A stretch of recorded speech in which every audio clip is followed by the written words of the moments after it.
Tout d'abord, je sais que ça va pas plaire à tout le monde sur le plateau, mais je condamne aujourd'hui le fait qu'on vienne en effet instrumentaliser le conflit ukrainien à des fins électorales. Je veux dire, même le Parlement national, le Parlement français, l'Assemblée nationale, les représentants de la nation n'ont même pas été consultés sur la potentialité d'envoyer des Mirages, sur la potentialité d'envoyer les instructeurs dont il a parlé dans son interview.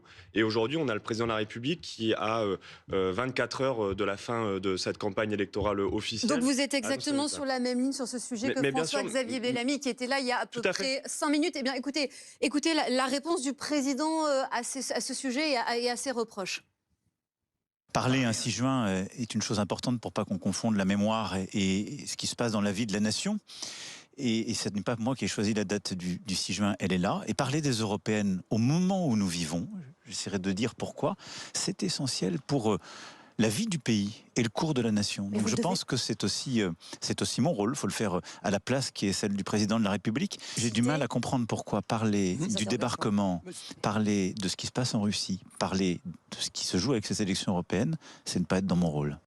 En quoi n'est-il pas dans son rôle ? Il est dans son rôle de président de la République, de chef de la majorité présidentielle qui présente une liste à l'élection européenne dans quelques jours, le 9 juin prochain. Et moi, je le dis, le préalable à toute annonce aurait été à minima une consultation de l'Assemblée nationale, qu'il y ait un vote des députés. Il faut que la représentation nationale puisse être consultée. Comment se fait-il qu'à 3 jours du Pour que le président de la République puisse s'exprimer un 6 juin Non, je parle sur l'envoi d'armes. Qu'il fasse les commémorations du 6 juin, et je trouve qu'elles ont été très belles et très bien menées, et je trouve que la France est plutôt honorée dans ces hommages. Et bien évidemment, c'était la place du président de la République d'être aux côtés des autres chefs d'État pour rendre hommage à celles et ceux justement qui ont donné leur vie pour que nous puissions vivre libres dans notre pays. En revanche, le fait de profiter du 6 juin pour pouvoir annoncer, pour faire des annonces sur un conflit ukrainien sans que l'Assemblée nationale ait été consultée, oui, je pense que là, il y a une instrumentalisation.